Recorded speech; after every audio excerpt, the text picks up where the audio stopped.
Welcome to Market Like a Hotshot. Jeff the Social's here. James Feuda, what's up? Jeff, how you doing? Episode 8? 8. How did we get this far? Crazy 8s. We're in the crazy 8s today. And we'll make sure this is a crazy one so it's fitting. Yeah, and this crazy weather. Crazy weather. It was like 100 Beautiful yesterday, yeah. right? And today it's like 75 and raining. Yeah. It's good for my grass. My grasses all love it. And tomorrow's going to be jacket weather. Jacket weather, yeah. Get out those believe it. sweatshirts, man. That's New England for you. Yeah. So what do you think of our Massachusetts accents when we say market like a hot Market shot? like a hot shot. Isn't that cool or what, that accent? So I know anyways, this guy from Rhode Island doing his Massachusetts accent. I know, right? I lost that Collier accent from Rhode Island. But anyways, what are we talking about this week? Well, we've got a couple of things. We're going to talk about trust, loyalty, and respect. That's going to be our main topic for the week. But we have a couple of things we're going to do beforehand. So first, I would like to bring two of our team members, Zach and Isaiah. Come on, get in front of the camera real quick so everyone can see you guys. All right, look at these guys right there. We wouldn't be able to do this without their help, so we wanted to recognize a couple of our team members. So thank you both. Thank you so much, guys. They keep us in line. They do a lot of stuff behind the scenes, and we really appreciate them. They also made sure my hair looks okay. Right? Yeah, mine too. Did my haircut from yesterday Me work too. out I got a okay? haircut yesterday too. Nice. How about that, man? What's the odds We're of in that? sync. We're in sync. Brother from another mother, man. Love it. Two Yeah. paisans, haircuts, love it. So before we get into our main topic, though, there's something that I thought would be very useful for our listeners to hear about, the hotshots out there. There's this tool that a lot of people don't use when you think of different platforms, and one that doesn't often come up, but it's really meant for networking and for businesses, is Alignable. Yes. Now, Jeff, I know you know a couple of things about Alignable because you've been Business Person of the Year for, 3 years in a row, 3 right? years in a row. Hat trick, yeah. Nice. Yeah. So tell us about Alignable. Just give us a quick overview of what the platform is. Sure, yeah. Hey, you know what thing's good thing about Alignable? It's a Boston-bred product. Wow, it was I didn't know built that. in Boston. Their headquarters are in Boston, Oh. right near the Garden. We get that Massachusetts accent going, right? So everyone's used to LinkedIn, right? But Right. LinkedIn's getting pretty noisy these days. There's actually even borderline drama on LinkedIn if you really notice it, right? Yeah, it's starting to happen So now. Alignable is really built for the small business owner, right? Even from a solopreneur to the traditional small business that's in your downtowns, right? Yeah. And I love the fact that it's a platform where you could showcase your services, and you could do some true good old fashioned networking, Right. right? You don't see many posts on Alignable saying, "Oh, I need a job." Right. "Oh, I lost my job," or another sales pitch. There's very few sales pitches on there.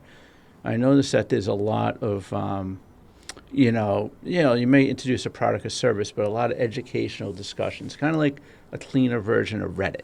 Right. So one of the things I notice, because I get notifications about Alignable, is if there's a group related to some of the work we do. And it'll say, oh, there's a discussion, or somebody posted something like, I need in our case, it's a website, but I see for other businesses as well, that I need X. And then when you go click on that, there's already like 30, 40 people that have responded. So how do you stand out in a situation like that on Alignable? Well, on Alignable, like most social media, you got to show value, right? Right. So we coach folks about LinkedIn a lot, about when you comment against a post, make sure it's a thoughtful response, right? Not too salesy, not too short, but also not too long, right? You want to be very detailed. So let's say, I want to secure my website. I'm looking to secure my website. I got hacked last week. Offer a suggestion. Yeah. Don't say, hey, call my company up. I'll call this person up. No, what's some things that person can do? Right. And I do notice in Alignable, they do, there's some legitimate, trustworthy people on there that give you a great tip. I know a couple of the times recently that I've looked at it, I've seen things where you see a lot of these people that are not adding value. They're like, oh, I can help you, or, I have 10 years experience in this thing and I'll help you with that. But to your point, I do read through some of these responses and I'll see someone that's like, the problem is probably related to this. If you'd like, we can set up some time and I can help you walk through it and figure out what the issue is. And that builds trust, loyalty, and respect. It really does. It respects your, as business owners. One of the things I want to also bring up about Alignable is the networking. All right. Right. So we talked about, introducing each other to our businesses and traditional networking, but Alignable has a lot of these events where they're either virtual or I went to an in-person event yesterday. Yeah. And, there's a lot of those coming up, and you see that there's so many freelancers, and we're in a gig economy, and we're never going to go away from a gig economy, and Alignable's really that gig platform. And I think they're better sometimes than the traditional networking. Not to knock on something I already do, but because it's really small business owners that have been through the trenches. And it's also, I think, it's good for people that are new to their practice or whatever company that they're trying to start up, right? Because you can go to one of these events and meet experts there and build your network. And, nothing's to say you won't be the 15th or 20th financial advisor in their virtual Rolodex. Yeah. Dating myself with that term. Rolodex. What's a Rolodex? Isaiah, do you know what a Rolodex is? I do. I'm old. Yeah, he does. So, and then I wanted to bring up, not to divert a little bit, but Alignable just also came out with a new module per se. It's Alignable 360. Oh, I haven't heard So about that. this is where you can actually, it's like the second level connection on LinkedIn. Yeah. So it helps with referral-based marketing and networking. I have to say, there is a free version, and then there's a premium version. Usually the premium version, a lot of that, the 360 use, and also, having a limited number of connections, because you only get a certain amount of connections with the free version. But really, in reality, you can really get by with the free version. Yeah, that's what I use. But I know you're on the premium one. We got to be premium when we're Businessman of the Year, right? Right. Exactly. They wouldn't give it to me because they want. I'm just kidding. But from their perspective too, it's like you need, you don't have the right tools to obviously fully maximize the platform when you're on the free version, but it will. Like I've gotten by on it for 3-4 years. Yeah, exactly. So check it out, alignable.com, AIMC Business Solutions, JVF Solutions, we're up there. So we're both there. Hey, let's dive into what are we talking about today? So what we're going to do is we're going to talk about a couple stories that have been in the news in recent months. The first one I think is kind of interesting, which is, not that they're not all interesting, but this one's interesting, is the whole Jon Prosser situation where he leaked iOS version 26 photos and screenshots. And so hold on a second here. We're at version 26 of iOS. My great uncle has an iPhone 5 right now. You think it still works? No, it's actually the OS. It's not even the. It's not even the version. Yeah. Sorry. So the problem is Jeff and I are both Samsung users. So. Yeah, I'm an We're Android Android guy. users. So you think, all right, so let me know why Steve Jobs is probably rolling in his grave right now over this. Well, what happened is he allegedly got screenshots of what they call a development version of iOS 26. So he did some things behind the scenes, and I don't want to, at the risk of misquoting what he did, I don't want to say that he did something that I don't have any facts on, and, I think they're still trying to prove some of the details on there. But what they're alleging is that he worked with somebody who was part of their development team or somehow tricked people to give him screenshots of the new version of iOS. He posted them on his YouTube channel, and now Apple is going after him for that. So come on, really? YouTube's a public platform. Why? Right. I've heard some people say that the dude's getting insufferable with his leaks. I guess he does that on a regular basis. Yeah, it's not like this isn't the first time he's been accused of something like this. So, Yeah. and it goes back to kind of like the trust and the ethical perspective of it, where people will do anything, not to get off topic, but people will do anything for likes and shares and views. I mean, you've probably heard stories about people that there's a bison in Yosemite National Park, and they try and take a selfie with it or video, and then get They fall off the cliff. Yeah, or people have done that. They've got fallen off horns going in the head or something. Yeah, right? like they've been chased. Like someone got mauled by a bison in the last 6 months. People, they put themselves in dangerous situations. I remember years ago, you may have heard this story, but this was probably 10 years ago, that somebody, a woman was driving in her car and a song came on the radio before Spotify and all this stuff was out there. Spotify, our And friends. she decided to, while she was driving, do a Facebook Live to talk about how this song inspires her, and ended up getting in a car accident and dying. So, She left her legacy, I guess, right? That with a Facebook. Imagine leaving a legacy with a Facebook Live video. Right. What do you think of that, huh? Isn't that crazy? That's just terrible. So, come again, trust, loyalty, and respect. How about the next one? Now, I'm renting a car next week, right? I'm driving up to Canada. Really am. Yeah. 25 years with my beautiful wife, Heather. So we're celebrating it next week. Congratulations. And, what's this thing with Hertz these days? What's going on with Hertz? Not to pick on Hertz, but. Yeah, and what's been happening is that they have this new AI tool that when you return your car to Hertz, it scans your car and then will send you a report with damages and a bill for those damages. So, wait a minute, AI. So I'm trying to visualize this like R2-D2 going around your car when you drive it in. Scanning it all. So how do you think that works? I mean, that's kind of interesting. You drive into it's almost like a CAT scan or something like this, right? For your car? Like when I know now the last few years, the state of Massachusetts, when you bring your car in for annual inspection, they have cameras all over the garage. That's part of the setup. Okay. So that way people can't pass cars that, are failing. And I don't know that our systems like that are quite this complex, but this, I envision it like kind of a camera that spins around the car, checks the bottom, checks the top, and then reports everything back. So they do this AI thing, I'll call it a thing, before I take the car too?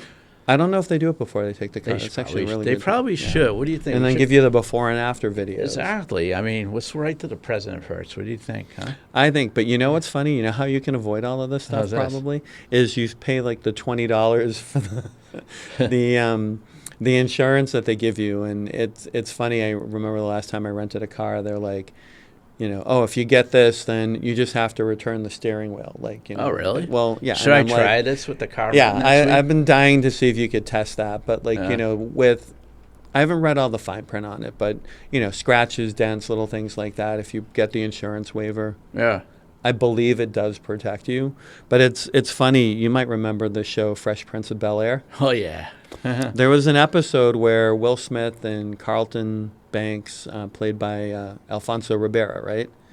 They drive a car off a cliff, and then Will goes, "Well, I'm glad we got the insurance waiver. No. So all we need to do is return the steering wheel," or something like that. And Carlton's like, "I didn't get it. It was $9.99." Oh boy, good old Carlton. So let's we talk about respect and trust and loyalty. What do you think the customer's perspective is here? Like, first off, as a customer, I'm not going to be able to talk to a friend or a person that shake their hand and say, "Great doing business with you." Yeah. What do you think the perception? And we talk about marketing like a hotshot. Is Hertz marketing like a hotshot in this case? I don't think so. I mean, they're definitely getting attention. It kind of goes back to like what we talked about last week with, there's such thing as good publicity and bad publicity. This is probably getting a lot of people's attention. And I think the reason for this is just that it helps them improve their car upkeep.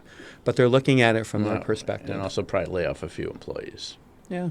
No, I mean, I don't know how well. I've never worked for a car dealer, a rental car place. I've known people that have, but I don't know the process that they normally follow. But what I suspect is that rather than having somebody look around, this tool will really find everything that's kind of wrong with Oh, well, that's Hertz. But hey, another huge conglomerate enterprise, McDonald's. One of your favorites. I haven't been to a McDonald's. Last time I was at a McDonald's, they used to have like a playground in front of it. The slide. And I was actually small enough to go down that slide. Nice. That was probably the last time I've been to a McDonald's. That was the best thing. I remember going to one where they had like a Big Mac, Big Mac, one of the characters, and you could climb up inside, and it was kind of fun. I miss those days. I know. What happened to Ronald McDonald?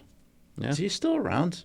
Do you think he's retired down in Ocala, Florida, or something like that. He could be, yeah. Getting a sunburn. But anyways, what did they do? They brought back this snack wrap. Yeah, the What snack is a wrap snack was wrap? it was a fan favorite. It had a pretty dedicated following. So this is something that a lot of times we see a lot of businesses make this mistake. And we've seen it with TV shows. There was even a wrestler. I watched WWE, and there was a wrestler that was released, and the fan backlash got him to come back. And they've done that with TV shows where they've canceled the TV show, but then there's been a write-in campaign and things like that. This is the 2025 version of that, I would think, right? Yeah, yeah. I mean, nostalgia marketing is big, right? It is huge. It is big. You know, do you think McDonald's is listening to the customer at the end of the day with the snack wrap? I think so. I think, McDonald's has been around for so long. Actually, you and I have a mutual friend that worked at corporate McDonald's. Really? Yeah, because they're based in Chicago. So, okay. And Chicago. Yeah, My Chicago. kind of town, man. I was just there. Yeah, you were. Sorry, you were in Chicago. The Feudo in Chicago. Yeah, so it was fun. But yeah, McDonald's they tend to do a lot of innovation in their industry. Like they've standardized the potato. If you go and get French fries at a McDonald's here in Massachusetts, and then like in Chicago or in California or even overseas, they have a standard, and things in general, their food tastes the same. Yeah, I noticed that. You go to Guam, you go to Boston, doesn't matter, right? Right, and because they standardize that stuff. So I think McDonald's has pretty much been it. Like they're one of the most valuable brands in the world, and I think they get that. So they stopped the snack wraps. They probably weren't as profitable as some of their other things. Yeah. They're definitely a higher quality, I think, than other fast food. The snack wraps themselves are made with a tortilla, like a soft taco shell or a wrap. I'm a health nut, right? Do you think I really am going to go into a McDonald's after 20-something years? But, I have to say that they listen to their customer. They do. McDonald's is marketing like a Hotshot. Exactly. Right? Unlike other places we talk to. Right. Right? So, the sales are up there now, right? So they're actually doing a little better. And, man, I'll tell you, the competition out there in the fast food world is intense, and they're probably they are the de facto fast food franchise out there. So kudos to them. Hey, let's go in for that plane here in Framingham is landing, right? Right. So what's kind of, when you talk about, trust, loyalty, and respect, right? So some of our hotshot tactics for What's this some of week. the tactics we got? The first one is just make sure when you're sharing information that you're not betraying somebody's trust, and make sure that you have the legal authority to have access to that information that you're sharing. I think that's the big lesson from our know first your story. source. Yeah. And identify your source, because especially if it's not coming from you. Yeah. So that builds trust and loyalty, right? And Right. also respect. How about another one? We've got another hot shot. We hot and shot in here. Yeah. And going back to the Hertz story, so what is your big takeaway from that one, your hotshot? I mean, takeaway? face back, we're in an AI world, Yeah. right? But customer success and support, you still have to have that human interaction. You do. I mean, people like fast, but, I could see a lot of things happening here where AIs or whatever the robotic thingamajiggy or cameras is probably going to see some ding on a car that you didn't do, Right. and then you're going to get slapped with a big bill and your insurance goes up. Right. I don't think that builds a lot of respect, trust, and loyalty to Hertz, I agree. right? And then how about Mickey D's, and we'll close it out. Yeah, and I think that's listen to the voice of the customer. I mean, listen to what they want. I say this a lot of times where it's like a lot of marketing is from the marketer or the business outwards towards the customer, but they should really be looking at from the Customer to business. Yeah. You want to market like a hot shot? Listen to the customer. I know you hear this a lot, but it works. McDonald's, listen to the customer. Look, their sales are up. If you listen to your customers, your sales are going to go up. So, hey, let's close it out, man. I got to go zip into Cambridge right now and do a talk on job hunting. So Nice. it's only one of those things today. So let's close this out. Marketing like a hot shot, episode 8, live here, Framingham, Massachusetts. Have a great day. Jeff DeSocio. James Feudo. Let's go it. Rock it like Hotshot.